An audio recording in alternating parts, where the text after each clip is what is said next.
Allahu Akbar, Allahu Akbar. Kewajiban mencintai Nabi sallallahu alaihi wasallam adalah fardhu ain atas setiap kita orang yang beriman.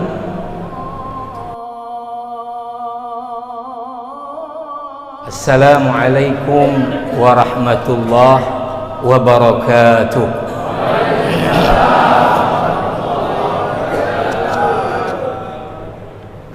Alhamdulillah wassalatu wassalamu ala khairi khalqillah Muhammad ibn Abdillah alladhi ballagha ar-risalah wa nasaha al-ummah wa adda al-amanah wa jahada fillahi haqqa jihadih wa ala alihi wa ashabihi wa man ihtada bihadihi wa sanna bisunnatihi ila yaumiddin wa ba'd. Yang kita hormati dan muliakan bersama Bapak PJ Gubernur Aceh Pak Dr. Safrizal, para unsur Forkompimda yang berhadir, Al-Mukarram Imam Besar Masjid Raya Baitur Rahman Prof. Azman, Al-Mukarramun para ulama yang berhadir, yang kami hormati muliakan para kepala dinas badan di lingkungan pemerintah Aceh, dan juga Bapak PJ Bupati Aceh Besar beserta unsur pejabat dari Aceh Besar yang saya lihat juga diminta berhadir di acara ini, dan tentu seluruh kita yang berhadir dalam majelis yang mulia ini yang saya hormati dan muliakan. Izin Pak Gub, saya cerita sedikit. Ketika Pak Gubernur menghubungi Kepala Dinas Syariat Islam Aceh terkait dengan peringatan Maulid Nabi sallallahu alaihi wasallam, saya ada di samping beliau bersama Prof. Armiadi, Ketua LPTQ Aceh. Kemudian ketika wacana menghadirkan dai nasional cukup tidak memungkinkan lagi dengan waktu yang ada, lalu kemudian Pak Gubernur meminta Pak Kepala Dinas Syariat Islam Aceh untuk mengusulkan beberapa nama dai lokal termasuk dari UIN. Kemudian Prof. Armiadi sampaikan ke saya, ini kita masukkan nama Ustadz. Jangan, saya di sini kenapa dimasukkan nama saya? Maka kemudian dikirimlah beberapa nama yang itu tidak ada nama saya. Ketika malam hari kami kafilah Aceh sedang dalam kapal di Sungai Mahakam, difasilitasi oleh LO sana untuk tur Sungai Mahakam, masuk telefon dari PJ Bupati Aceh Besar.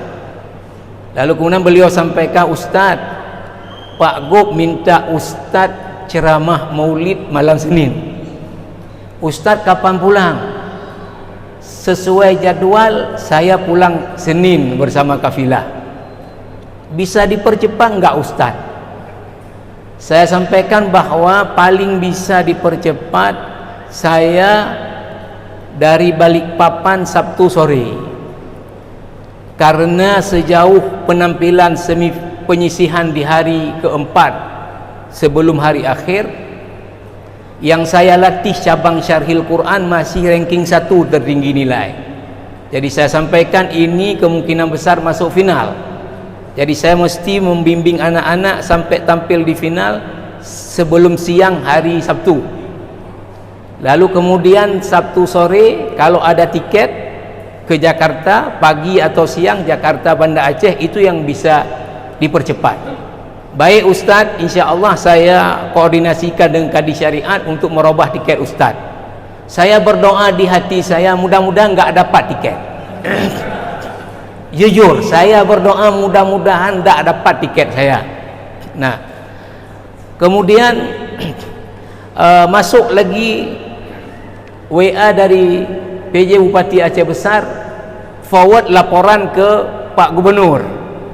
Izin Pak Gub, alhamdulillah tiket Ustadz untuk ke Banda Aceh sudah ada. Itu beliau forward ke saya, berarti ustaz jadi ceramahnya di Masjid Raya. Pergi ke Janto, jangan lupa minum kolak. Kalau Pak Iswanto yang minta, enggak mungkin saya tolak. Ada masalah juga, dari Kediri pergi ke Gresik, sampai di sana makan delima. Saya orang Montasik, Pak Gub orang Montasik, apa kata dunia? Tapi yang sesungguhnya itu canda tadi ya.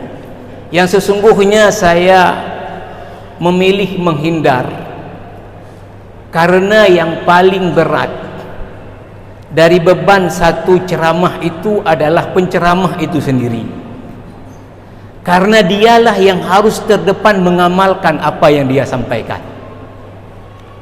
Kalau tidak akan kena ancaman Allah yang sangat keras di surah As-Saff ayat 2 dan 3. Ya ayyuhalladzina amanu lima taquluna ma la taf'alun. Kenapa kalian mengatakan hal-hal yang kalian sendiri tidak kerjakan? Kabura maqtan 'indallah an taqulu ma la taf'alun. Besar sekali kemurkaan Allah kalau kalian mengatakan sesuatu sementara kalian tidak melakukannya. Di surah Al-Baqarah ayat 44 Allah mencemooh ulama Bani Israel. Tentu maknanya juga berlaku kepada kita. Ata'muruna an-nasa bil birri wa tansawna anfusakum wa antum tatluna al-kitab afala ta'qilun. Kenapa kalian suruh orang-orang berbuat baik, dalam hal ini mengimani kepada Nabi Muhammad dan ajaran yang dibawanya, sementara kalian sendiri enggak mau mengikutinya? Sampai Allah mengatakan afala ta'qilun, ana pakai udah wakah ka paham paling mengerti ka ajak orang bak burgat, tapi kalian sendiri enggak buat. Maka saya jujur lebih memilih jadi pendengar daripada yang menyampaikan. Dan saya juga berharap bahwa ini, mohon maaf jujur nih Pak Gub, sebetulnya saya tidak perlu pulang, Pak Gub sudah bisa ini jadi penceramah luar biasa. Jadi ke depan kalau ada kegiatan ceramah lagi, cukup penceramahnya Pak Gub ya. Betul-betul retorikanya kalau ikut syarhil Quran kita latih juara juga insyaallah Pak. Luar biasa kemampuan retorikanya itu, luar biasa. Tinggal kita kasih ayat, kasih hadis, ya sudah, itu bisa inikah oleh beliau, cukup luar biasa. Tadi saya dengan Prof Azman mengatakannya, Pak uku beliau aja ceramah haji.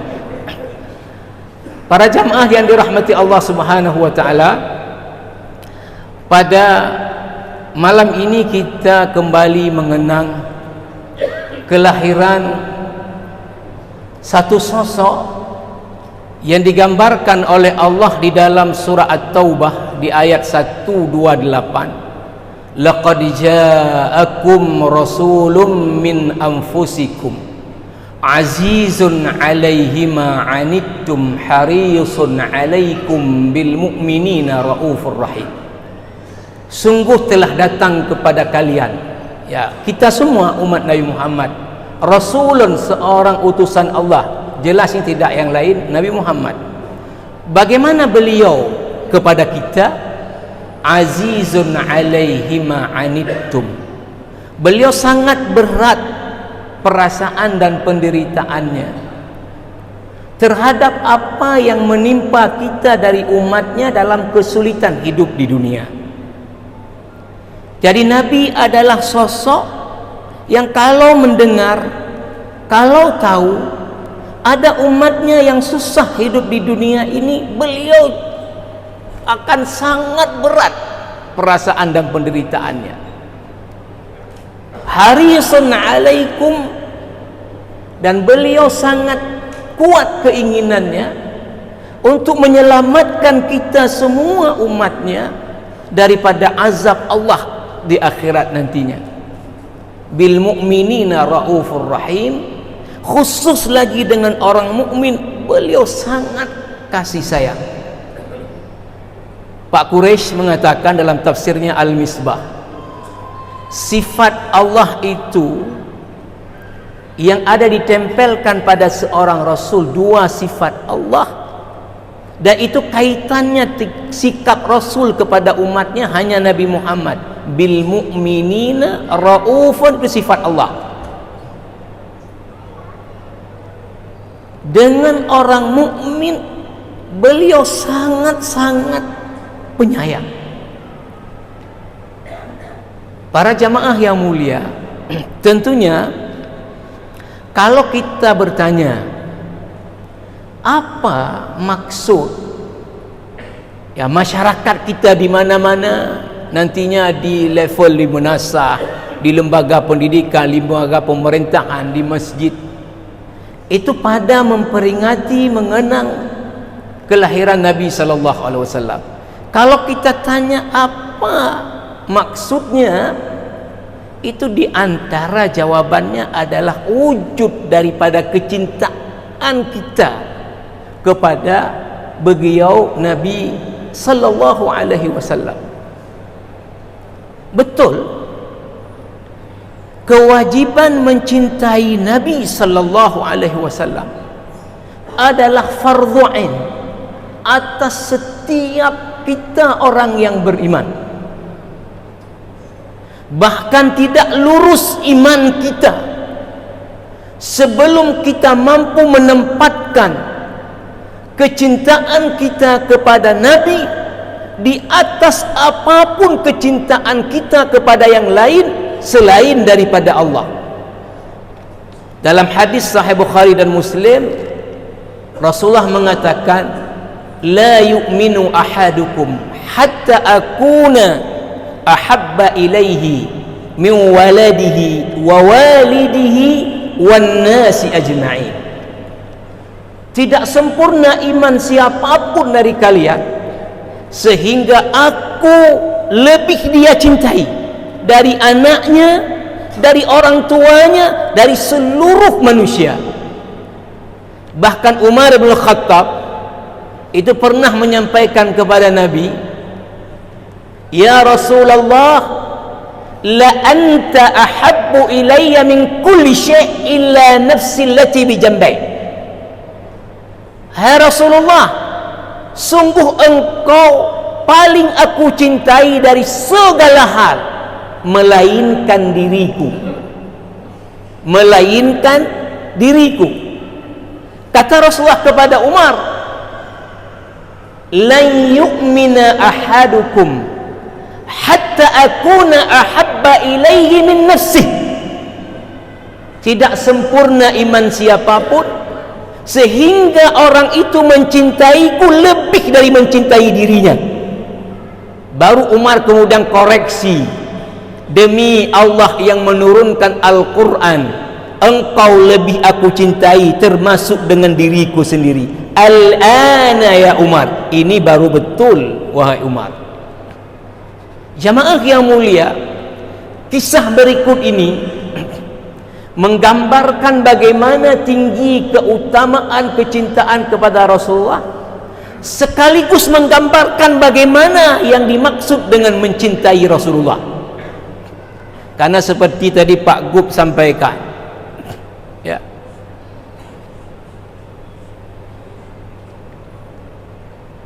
di dalam Al-Quran ini disebutkan jamaah rahimakumullah di An-Nisa ayat 69. Imam Al-Qurtubi dalam tafsirnya Al-Jami' li Ahkamil Quran itu menyebutkan sebab turun daripada ayat ini. Ada seorang sahabat Nabi namanya Thauban, kana syadidal hubbi lahu, sangat-sangat mencintai Rasulullah, wa qalilas sabri anhu, sedikit sekali kesabarannya kalau tidak bertemu dengan Rasulullah.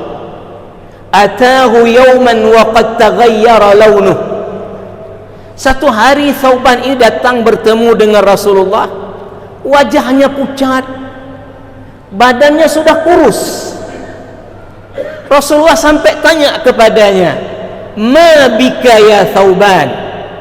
Apa yang sudah menimpamu Thauban? Thauban menjawab, "Mali min dhurrin wala wajah." Saya Rasulullah tidak sakit apa-apa. Hanya saja saya sangat merindukanmu dan sangat merasa sendirian ketika tidak bersamamu. Tapi ketika di dunia ini saya rindu kepadamu, saya datang menjumpaimu, hilang kerinduan itu.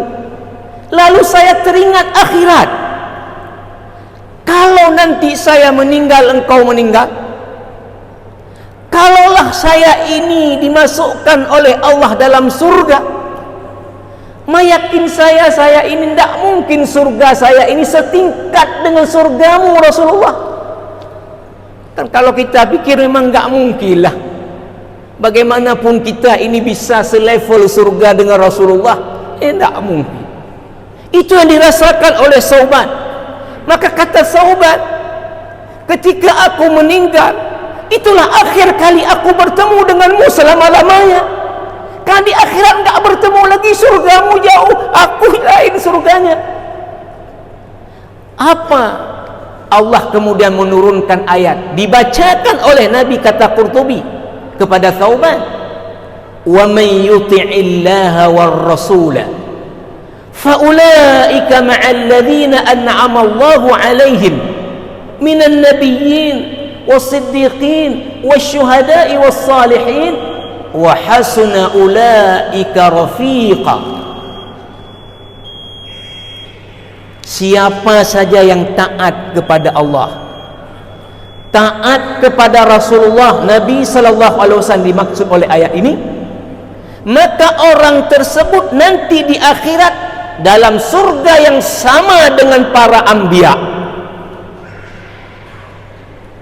dalam surga yang sama dengan para anbiya. Anas bin Malik meriwayatkan satu hadis. Ada seorang laki-laki datang kepada Rasulullah bertanya, "Ya Rasulullah, mata sa'ah?" Rasulullah, kiamat itu kapan terjadi ya? Rasulullah tanya balik kepada orang itu, "Ma'adatta laha?" Kamu udah siapkan apa bekalnya untuk kiamat?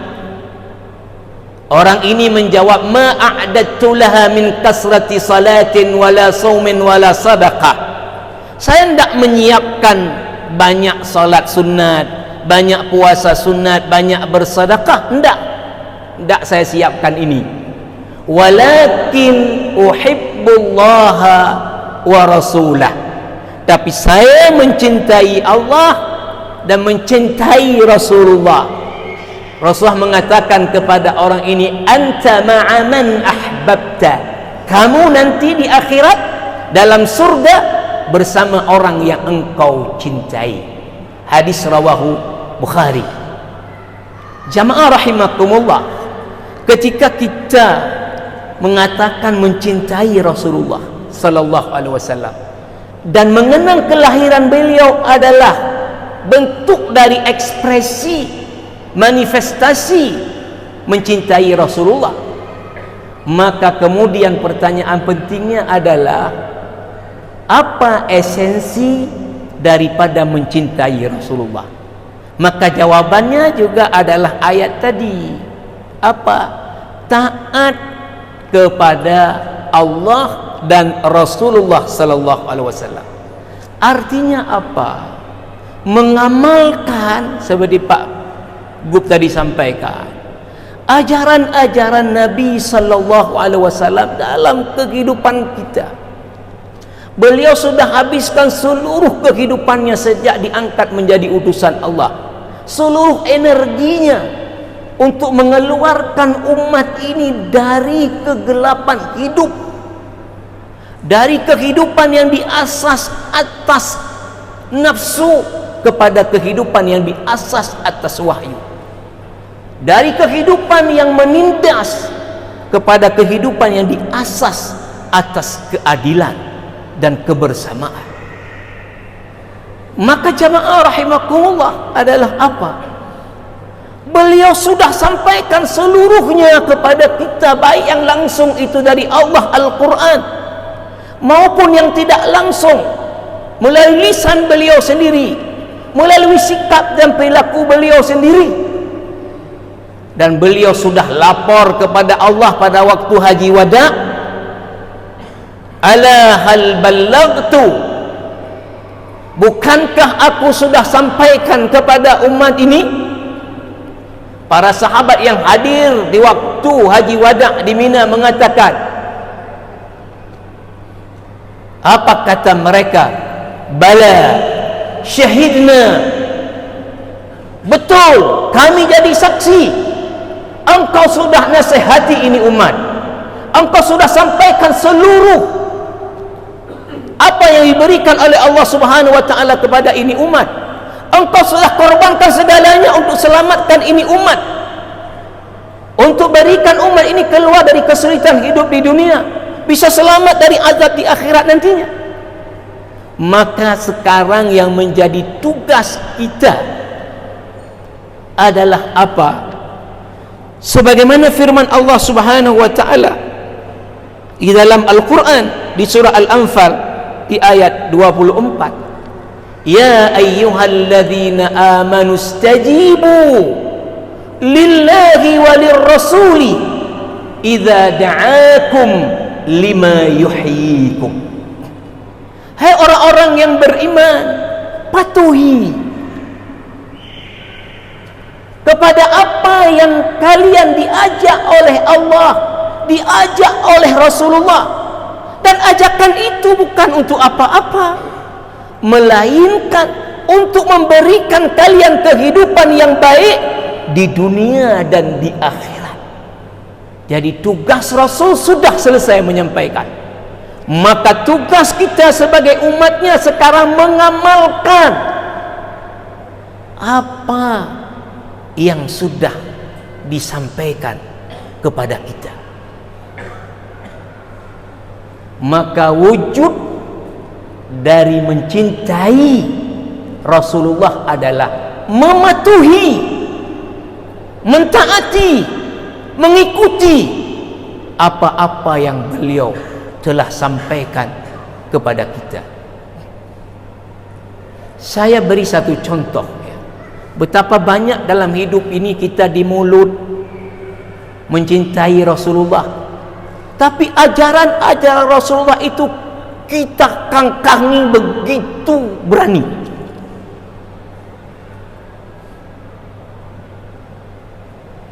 Tadi Pak Gub menyampaikan salah satu ajaran utama dari ajaran Nabi adalah kejujuran. Nah sekarang semua kita, kalau kita bercermin diri, sudahkah kita ini berlaku jujur? Ini paling dekat, di depan ada pemilu kada. Adakah kita ini di dalam melakukan tugas kita memilih pemimpin mengikut tuntunannya Rasulullah, melihat kepada integritas orang, melihat kapasitas orang? Tapi semua orang kan mengakui yang sudah di Pileg yang lalu apa yang terjadi adalah transaksional. Masyarakat ketika ditanya tuan pilih tuan yang jopeng. Nah ini di pemilu kada yang akan datang, apakah masyarakat dalam memilih akan mengangkangi perintah Nabi sallallahu alaihi wasallam? Nabi mengatakan, hadis riwayat Abu Daud, riwayat Imam Ahmad, Rasulullah melaknat orang yang memberi sogok, menerima sogok, ya, saksi sogok, perantara sogok. Tetapi bagaimana kita kemudian tidak mematuhi ini?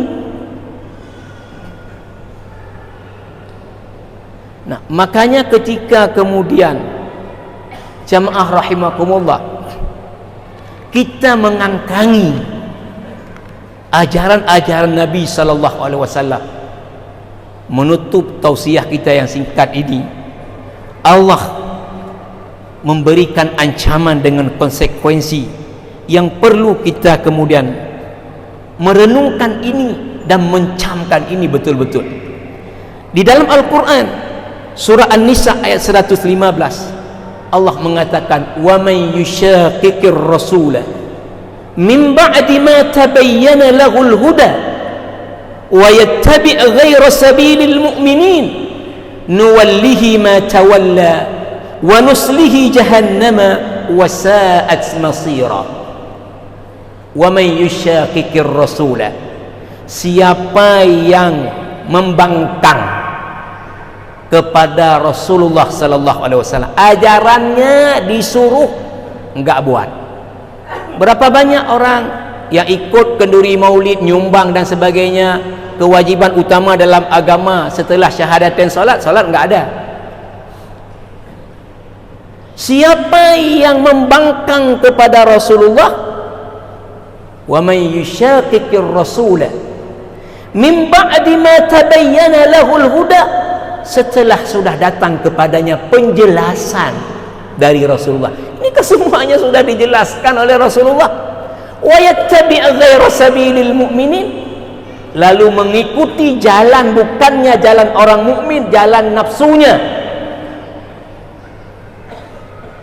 Apa kata Allah? Nuwallihi ma tawalla. Pertama, akan kami biarkan dia di dalam kesesatannya karena salah sendiri.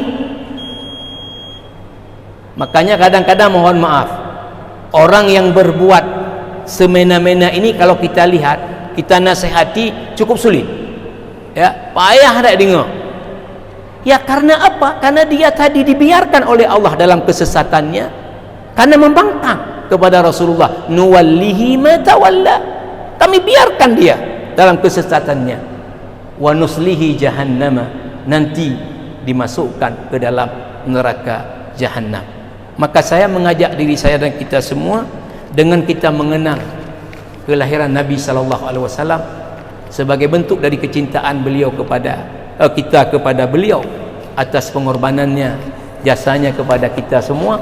Mari kita semua bercermin, sudah sejauh apa kita mentaati, mematuhi, mengikuti ajaran-ajarannya dalam kehidupan kita sehari-hari, apapun posisi kita, pemimpinkah, rakyatkah, apapun, dan semua itu sudah dicontohkan oleh baginda Nabi sallallahu alaihi wasallam. Dan kita perlu berhati-hati terhadap ancaman Allah tadi ketika kita membangkang kepada Nabi sallallahu alaihi wasallam. Kita tutup majlis ini dengan kita berdoa, mudah-mudahan kita diberi Allah kemampuan untuk berteladan kepada Nabi sallallahu alaihi wasallam, kemampuan untuk kemudian mengikuti ajaran-ajarannya dan mengamalkannya dalam kehidupan kita sehari-hari. Lihadhihi niyyah as-salihah. Al-Fatihah.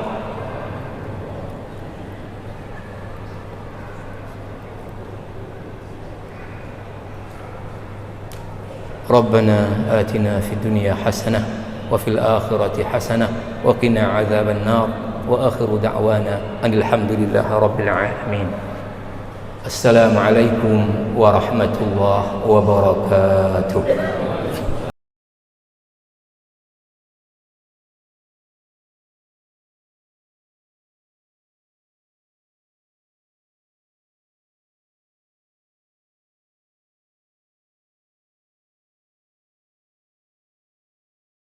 محمد في الآخرين وصل وسلم على سيدنا محمد في النبيين وصل وسلم على سيدنا محمد في المرسلين وصل وسلم على سيدنا محمد في الملأ الأعلى إلى يوم الدين وصل وسلم على سيدنا محمد وعلى آله وصحبه أجمعين.